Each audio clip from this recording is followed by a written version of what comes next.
Good morning, guys.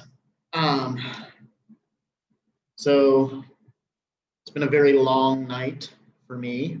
I don't know if you guys were following what was happening in my country, but basically we all went to bed and we had no clue what was happening with the election because nothing made any sense and none of the results seemed clear.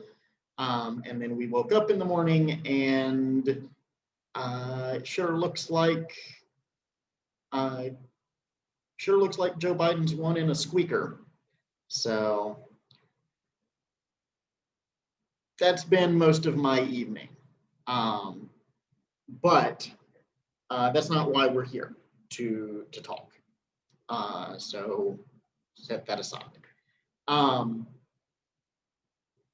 here, today we're going to go over the estates assignment some because I started grading it over the weekend and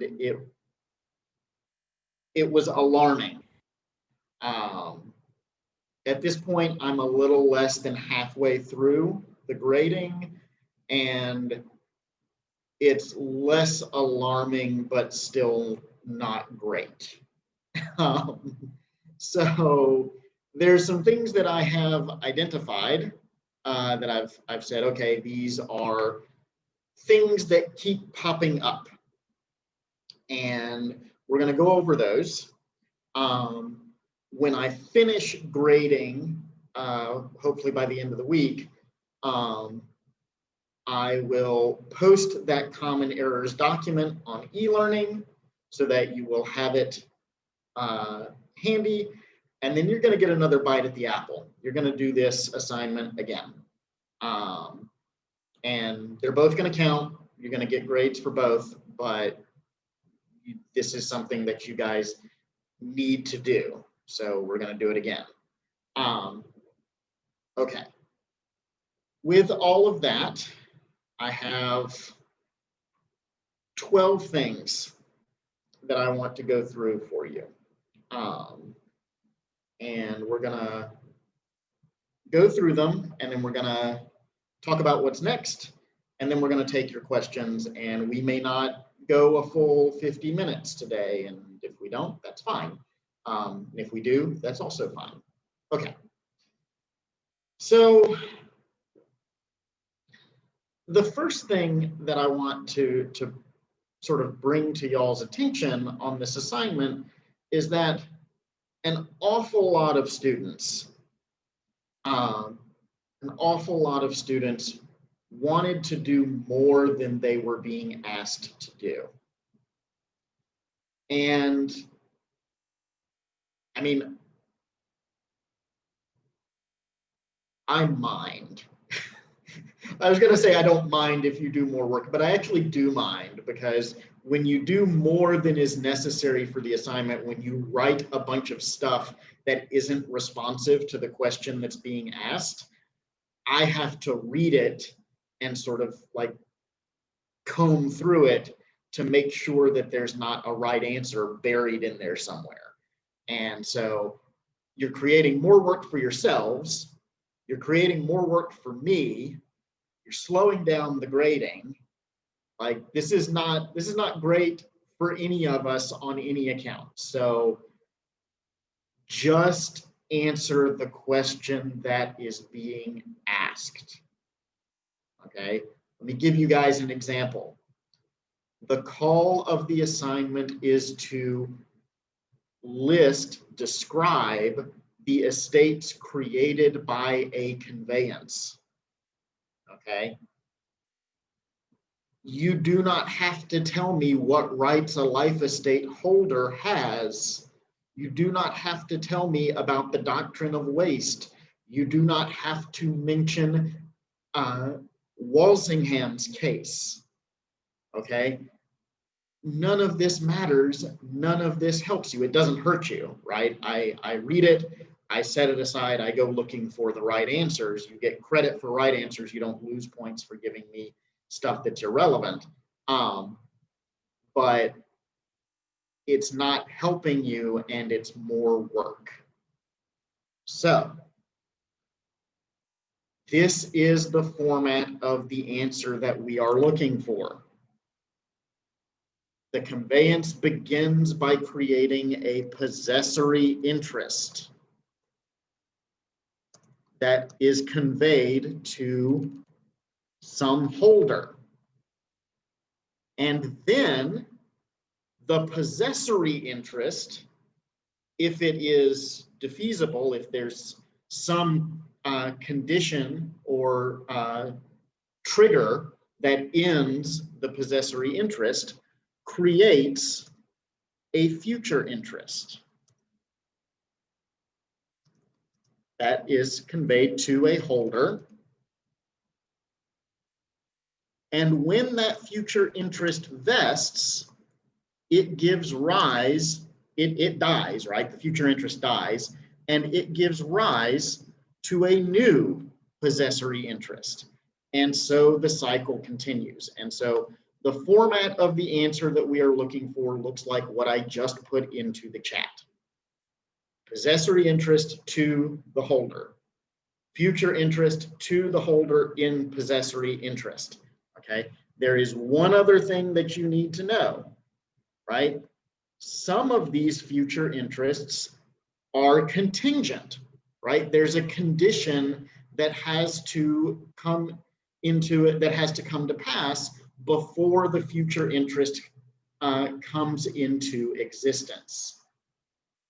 Hang on, I just remembered something that I want to add to my list to tell you guys.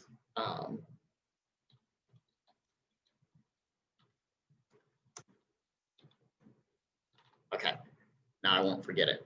All right, so that future interest is conditional, then you should add that, right? Conditional on whatever condition must be met. Okay, so this is the format of your answer. Possessory interest goes to the holder, future interest goes to the holder in the possessory interest, conditional on whatever condition. Okay. Something that I'm seeing in a couple of answers, not many, but a few here and there, and it's weird enough that I want to mention it, is that if a possessory interest actually exists, if it's not waiting for a future interest to vest, don't describe it as possible, right? There's no such thing as a possible possessory interest if it's the possessory interest that exists. It just is. It's usually better, this sort of as a way, as a rhetorical way of talking, to refer to things that may not happen as contingent, because that's not a term that attaches to any other the name of any interest. You say that it's possible, well, somebody could read that as you trying to call it a possibility of reverter. If you say that it's conditional, then somebody could read that as you trying to say that it's subject to a condition subsequent. If you say it's contingent, then what that says is this is an interest that doesn't exist yet, that something has to come to pass before it exists. Okay, but it's out there as something that could come into existence. Okay. Next, a lot of students are getting confused about the names of the interests. Okay, seeing a lot of mix-ups in the names. So let's get these absolutely nailed down. There are 5 possessory interests, 5 types of possessory interests. There is the fee simple absolute, the life estate, the two kinds of defeasible fees. Defeasible fees. There's the fee simple determinable, which ends upon an event occurring. And there is the fee simple subject to conditional subsequent, or the fee simple conditional, right? Same thing. Which ends upon a condition ceasing to be true. And finally, there is the fee tail. We're going to talk more about the fee tail in a minute because there's a lot of confusion about the fee tail. Couple of students are trying to call things life estates per outre vie, okay? And per outre vie is a thing that's out there. It can happen. But if you can't tell me, yes, well, Keandra, they will be in the common errors document. So this list will be in the common errors document. So you don't have to worry about that. Everything that I'm saying, you will get fairly extensive notes of all of this once I'm finished grading. Okay, so don't worry, but by all means keep asking questions like that. But I will keep saying I will post this. So the life estate per outre vie, like you have to be able to identify the outre vie, the other life. Like you have to be able to say, oh, this conveyance creates a life estate for the life of whoever. Okay, if you can't do that, then it's not, you've missed the boat on the per outre vie. Okay, it's not there. The other thing that I think there's some confusion about with the possessory interests is the phrase for life has meaning, right? There are places in the Caribbean where if you just write a conveyance to A, okay, to A, where we assume that creates a life estate. 1 second, Perry. 1 second, and then let me make this point, and then I'll call on you.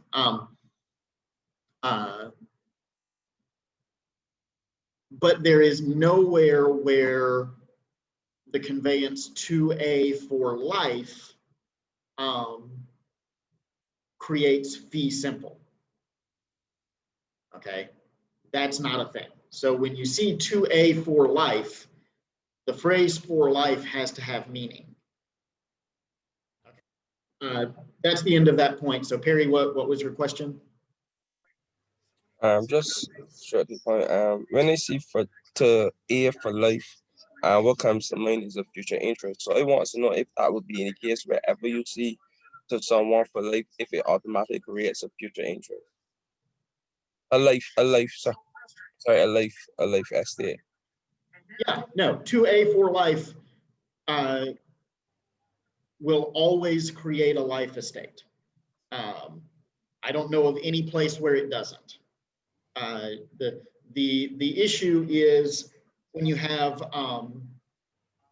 2A and there's no limitation or description attached.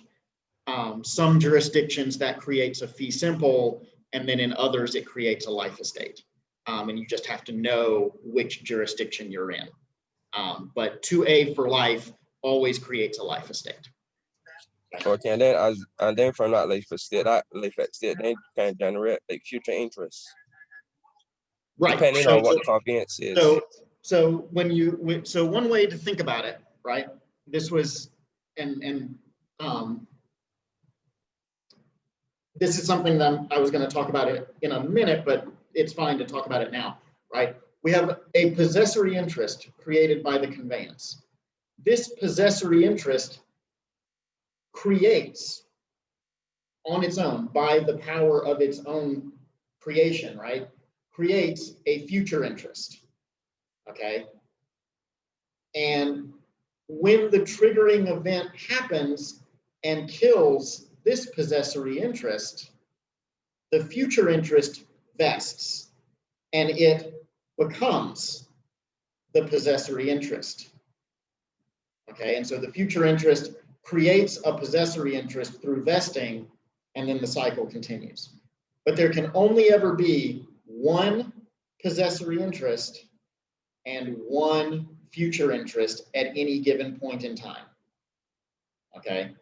The conveyance can create future interests on and on down the line for quite some time until you bump up against whatever rule against perpetuities you have in your jurisdiction.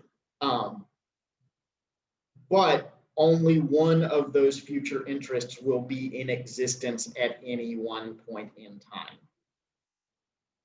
Okay, all others will be contingent on events coming to pass. So does that answer your question, Perry? Yes, it does. Yes, it does. Great. Okay, so we've gone through the list of possessory interests. We've gone through the difference between a future interest coming into existence versus it vesting. Let's talk about, let's make sure that we have the list of future interests nailed down. A lot of confusion about these. A lot of students mixing these names up. Okay. There are 4 future interests: the reversion, the remainder, the possibility of reverter, and the right of re-entry. Okay. There is no such thing as a possibility of reversion. There is no such thing as a possible remainder. Okay. You should, if the remainder is uncertain to come into existence, you should describe it as contingent. Okay. I'm trying to think of other examples of mix-ups that I saw. Those are the big ones that sort of come to mind. So at that point, let's talk about the relationship between possessory and future interests, right? As we discussed, we have this relationship where we have one possessory interest and one future interest. And the possessory interest defines the future interest. Okay, so let me give you some examples of things that are wrong that I have seen. Okay. If you say to me, Albert has a life estate and Betty has a fee simple determinable. No, because now you have said that there are 2 possessory interests. Okay. So Betty has to have a future interest that attaches to Albert's possessory interest. Okay. So that's what I mean by there is one possessory interest and one future interest. But because the possessory interest defines the future interest that it creates, you have to get those matched up correctly. So fee simple absolutes and fee tails do not create future interests. They don't, because those are estates that go on forever, and they don't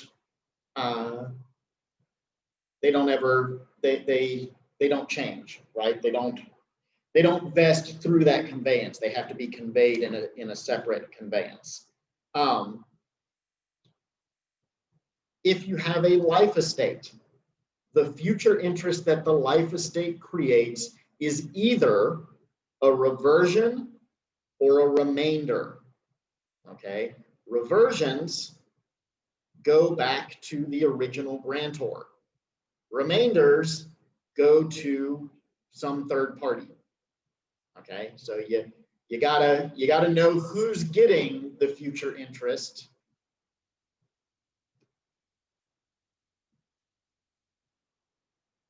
There hasn't been an example yet, Louise. You mean the example of 2 possessory interests? Okay, sure, right? If you say to me that Albert has a life estate and Betty has a fee simple determinable, that is 2 possessory interests at the same time. And that is not correct. Now, Betty can have a future interest that when it vests will become a fee simple determinable. But she can't have a fee simple determinable during the course of Albert's life estate. Okay. So does that help, Louise? Awesome. Okay. So we've talked about the reversion and the remainder, they attach to the life estate. The fee simple determinable, right? So this is a defeasible fee that ends with a particular event. Okay.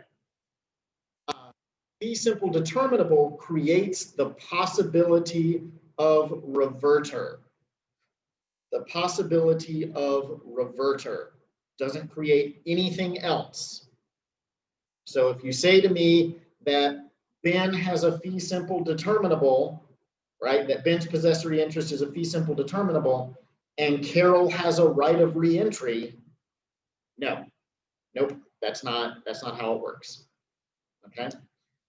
And then the fee simple subject to condition subsequent creates the right of reentry.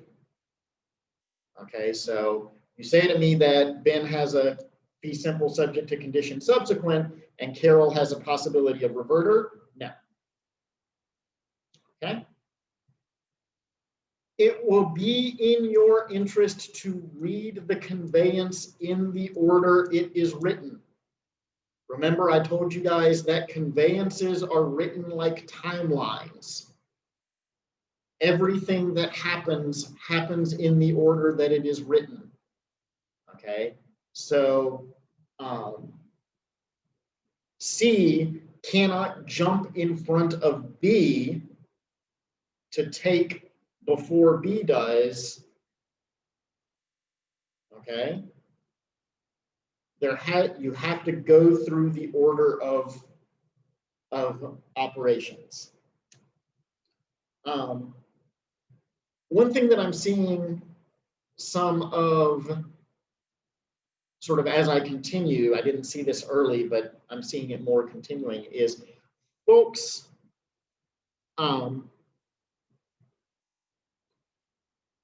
okay, before I get into what I'm trying to say, let me answer Bonnie's question. So Bonnie, fee simple determinables are conveyances that list an event that when that event occurs, it ends the estate. So to Addison until Bonnie graduates from UE is an example of a fee simple determinable. Okay. When Bonnie graduates from UE, that is a determinable event. Here endeth the estate. Okay. If Bonnie, yeah, no problem. Okay. So moving on. Some things that I'm seeing more of now as I go on, right? Students are assuming things that aren't stated in the conveyance. Like they're stating that, you know, this is going to happen. And when it does, then so-and-so has a thing, has an estate.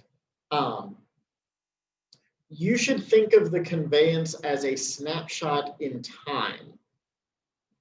So you have to deal with what can happen, right? You have to write out how the estates change based on what could happen in the future, but no particular future has been decided. Okay, so you know, you have to ask what happens, you know, if A has a life estate and B has the remainder, what happens if B predeceases A? Okay, and then, you know, then when A dies, who picks up the remainder interest? And the answer to that is going to depend on a number of things. and what the convey and sort of what the conveyance says.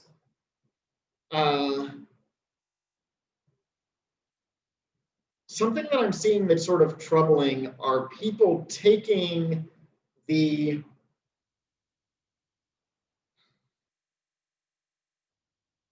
is people take the condition that determines whether a future interest comes into existence, and they are attaching it to the possessory interest that comes into existence when that future interest vests.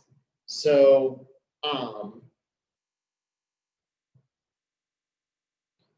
like, if an estate is a fee simple determinable,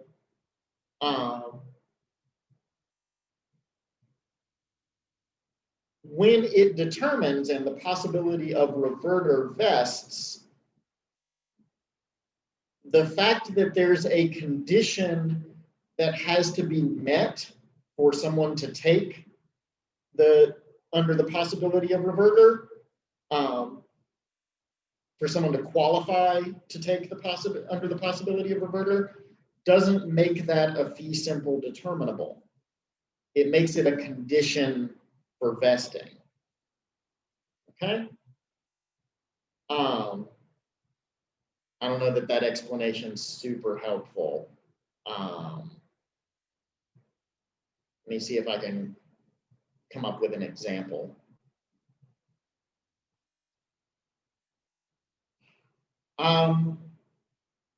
So here's an example, right?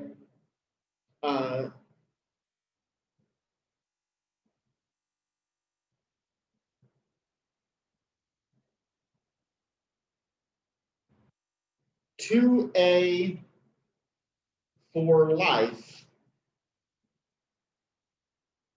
then to B if they graduate from UE before A's death. Okay.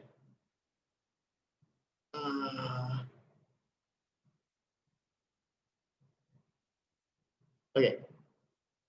Let me finish this example, Bonnie, and then I'll answer this question. I'll answer your question. Okay.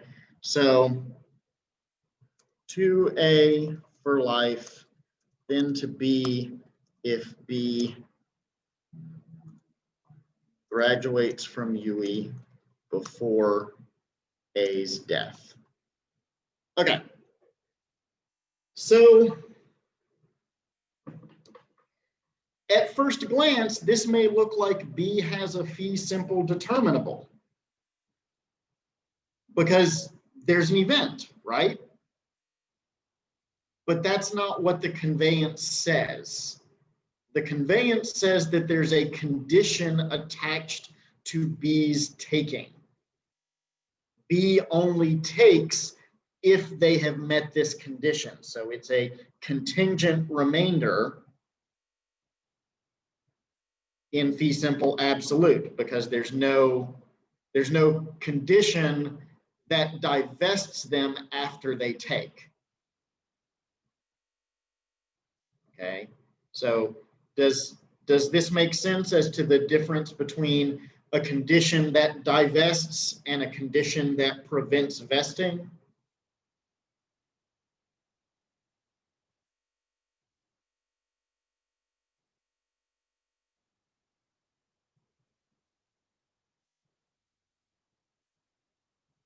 Like this one's a little tricky, so I understand if it's confusing.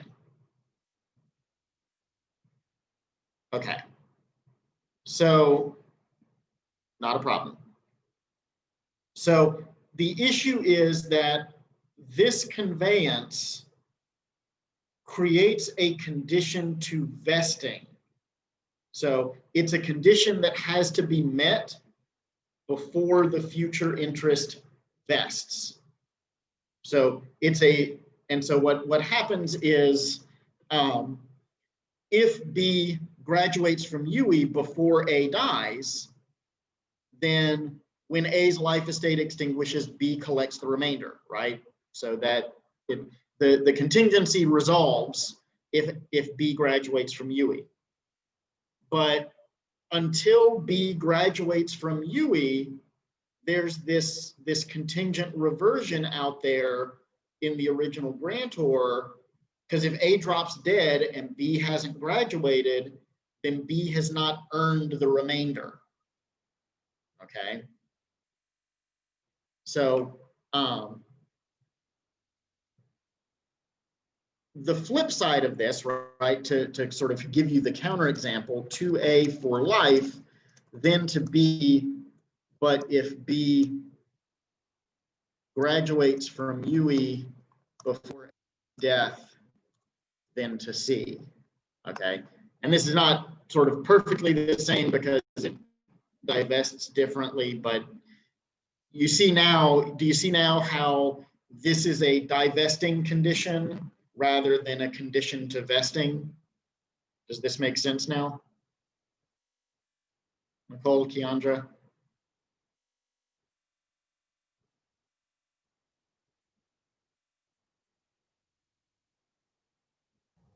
Hi, sir, can you hear me? Yeah, go ahead. Yeah, no, so I'm just trying to be clear. So when the example of 2A for life, then B graduates from UE, you have to examine both aspects of the conveyance. You have to say the situation where B doesn't graduate before A's death, and what happens, which is what you're calling the contingent remainder in fee simple absolute. And then go on to explain that if the condition is met, then B ends up with what? The remain, what is it?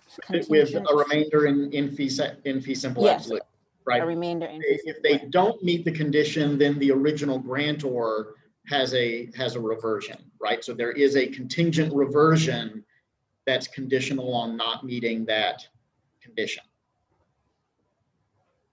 So the original grantor has the contingent reversion. Reversion. Okay. Right. And Okay. Mm-hmm. does that make sense now? Yeah, it's just, so my query was really whether you had to go through the steps of looking at both sides, if the condition is met and if the condition is not met. Yep, you do. Okay, great. Yep. So, and that we'll talk a little bit more about that in just a minute. But to answer Bonnie's question, there is no such thing as a reverter.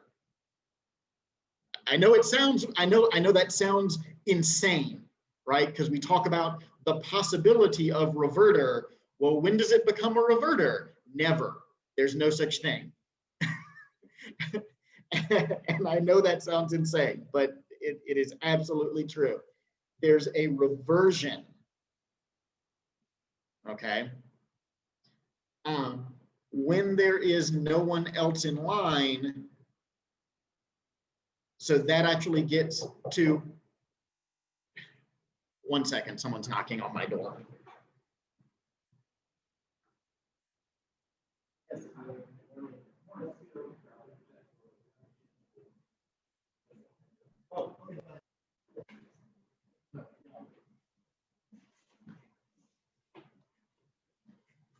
Sorry guys, they're doing something with my office. Shouldn't be too much noise while they're doing it.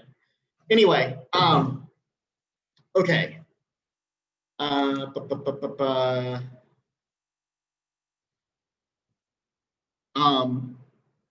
will tell you guys specifically if I want you to consider the effect of the rule against perpetuities.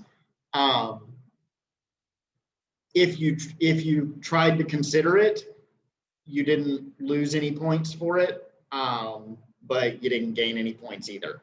So does that answer your question, Alyssa? Like, Bonnie, I don't know that I finished answering your question. Oh, okay. Yeah. Okay. So the next part of your question about when there's no one left in line brings me to the next common error that I want to walk you guys through, which is that a lot of students are missing the shadow grant. a shadow grant. Blah, blah, blah. No, don't go looking for that term in the text. Don't go Googling for it, right? This is something I made up just to sort of have something evocative. The shadow grant is the retained future interest held by the original grantor. Okay. And here is the test. Here is how you determine whether there's a shadow grant out there. If there is a set of events that if they all happen, no one who is named in the conveyance owns the land, then there's a shadow grant. There's something retained by the original grantor. Because a conveyance has to describe what happens to the property forever, right? At some point, there has to be somebody holding in fee simple absolute. And if no one who is named in the conveyance holds in fee simple absolute, it has to be the original grantor. Okay, now that shadow grant, right, that retained future interest, it may be conditional on several things that never happen. I'll give an example in just a minute. Let me finish this point. It may be conditional on things that never happen. It may never vest, even if it does come into existence. But it's out there, and you have to acknowledge that it's created by the conveyance.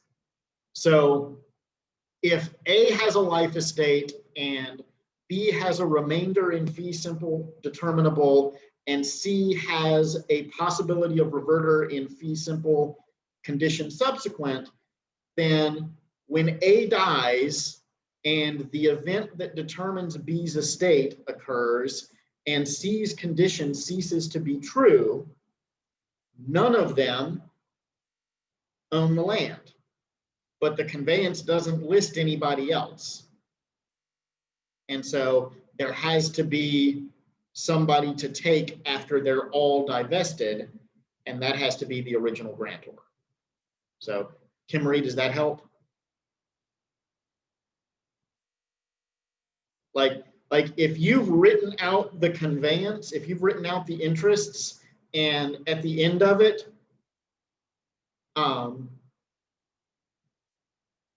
yes, this is the case. This is 95% of the time what happens where there's no heirs. Okay, and we're going to get to that in another minute. Or we're going to get to it now. So one thing, sorry, I looked at my list and I went, oh, this is what's next.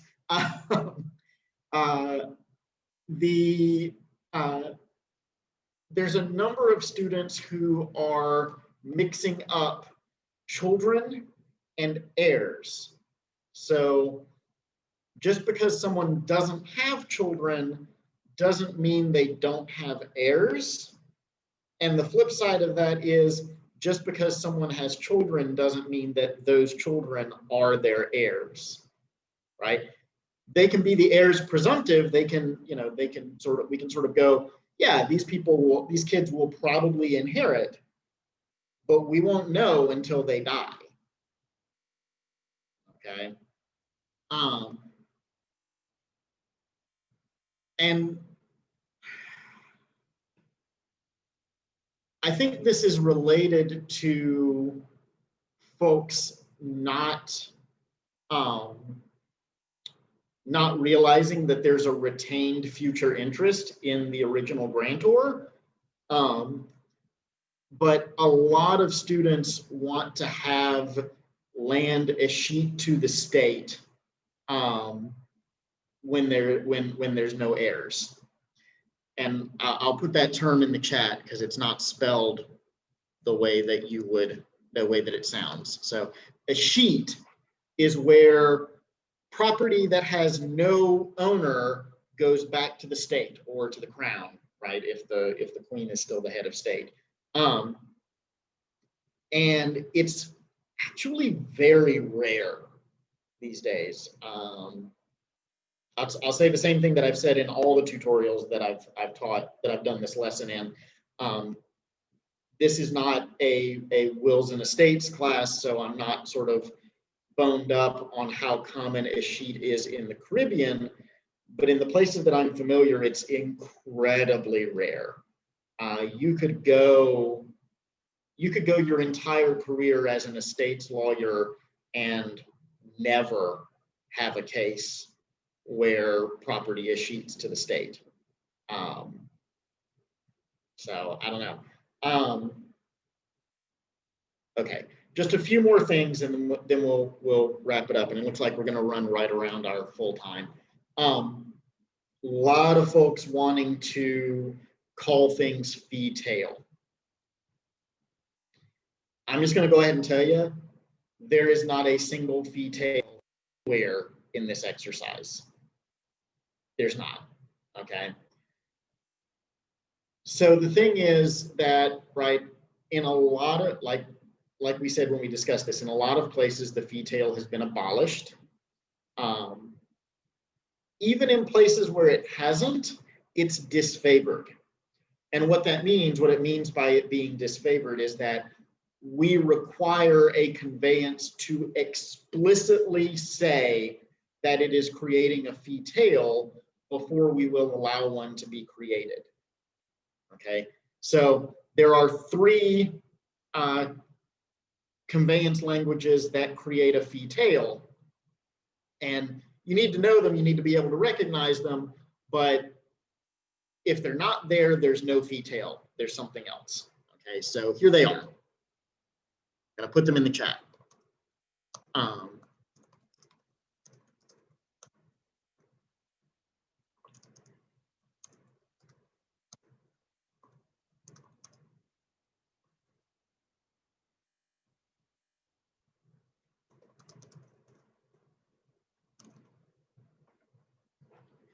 2A in the heirs of his body, right? That phrase of his body has to be there for there to be a fee tail. If it's just 2A and his heirs, that's fee simple. 2A and his heirs begotten of a particular spouse, right? A spouse's name.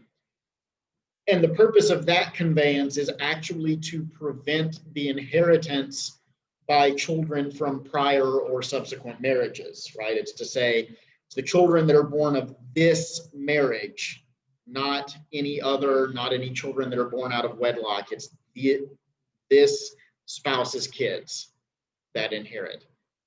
And then, of course, we also allow people to just say, you know, we're going to pass this in fee tail, right? If you say that's what you're doing, then the courts will give effect to that. Okay. All right. Last thing that I want to go over. Some folks have suggested that some of the conditional estates are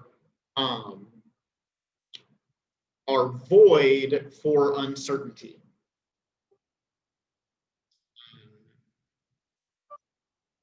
No, I don't want to update Java. What are you doing? God, I hate my computer. Moving on. Uncertainty is not quite what you're thinking it is. Okay. Uncertainty is where you don't know how to answer the question of whether the estate has ended or not.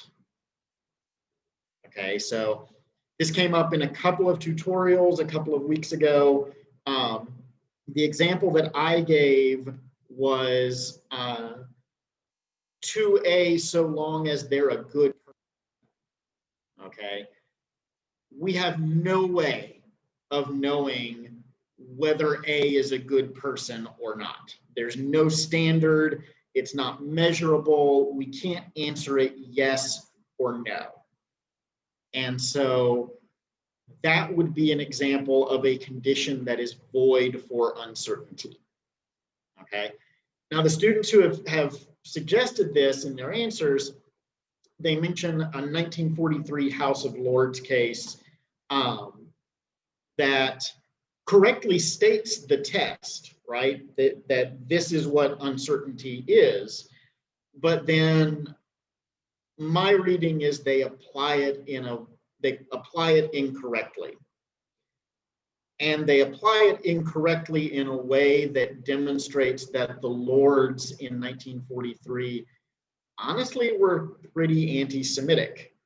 And let me explain what I mean by that. And that in the case in question, the conveyance was 2A so long as she marries a man of Jewish parentage and of the Jewish faith.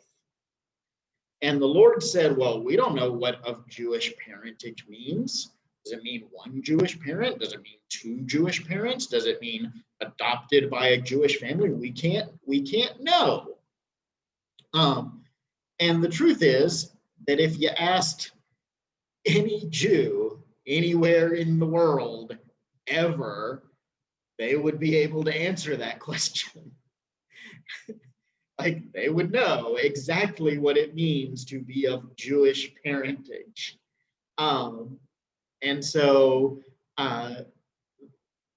that is an example of the Lord sort of refusing to allow a community to define itself and to define its own boundaries. So it correctly states the test, but it gets the answer wrong. The question, are you of Jewish parentage, is absolutely answerable. And it was answerable in 1943.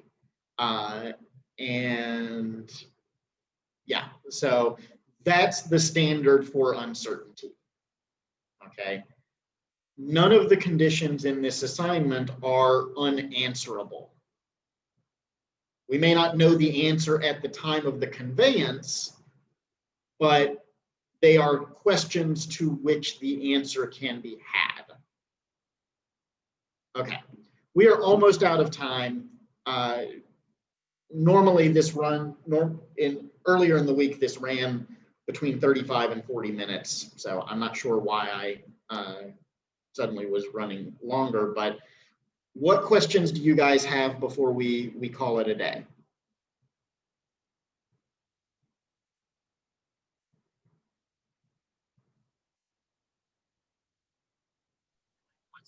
So I just got one question in relation to the marks that you, well, the papers you marked.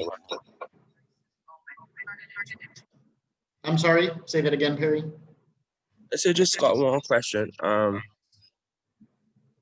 How soon you finish mark the papers and then you giving it a general feedback, or based on your grade you will know how poor or well you did? The goal is to have it done by the end of this week. Yesterday knocked me for a loop pretty good, and so I did not make as much progress as I needed to yesterday. So I'm a little behind the schedule that I wanted to be on, but I think I can make it up today and sort of get to where I need and still finish by the end of the week. If not, then by the beginning of next week.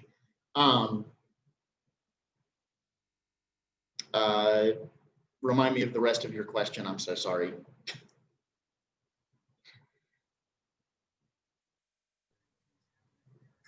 I think you covered it.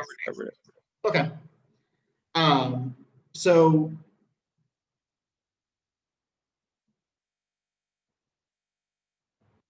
Nicole, I'm not sure what you're asking. This is the first assessment. This is the first assignment that is going to be graded for accuracy,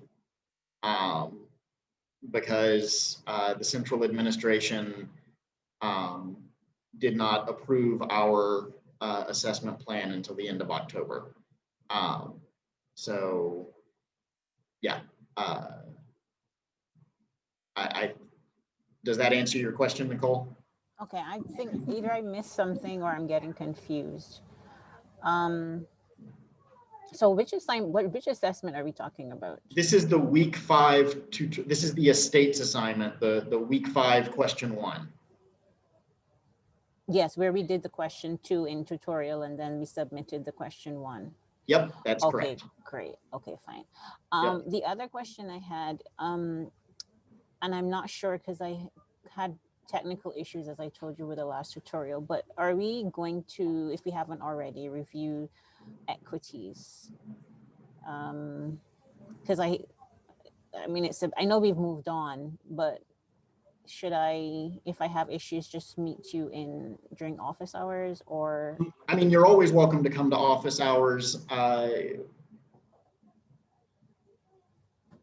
My plan has sort of gotten scrambled at this point, so it's hard for me to say sort of what's going to happen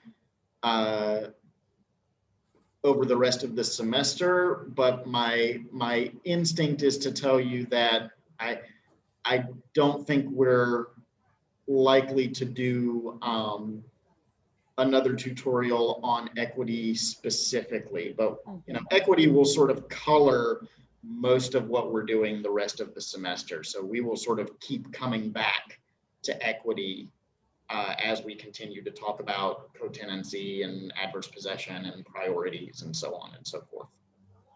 Okay. Okay, so I guess if I have specific questions, I'll just You should come to office. hours. Thanks. Yep.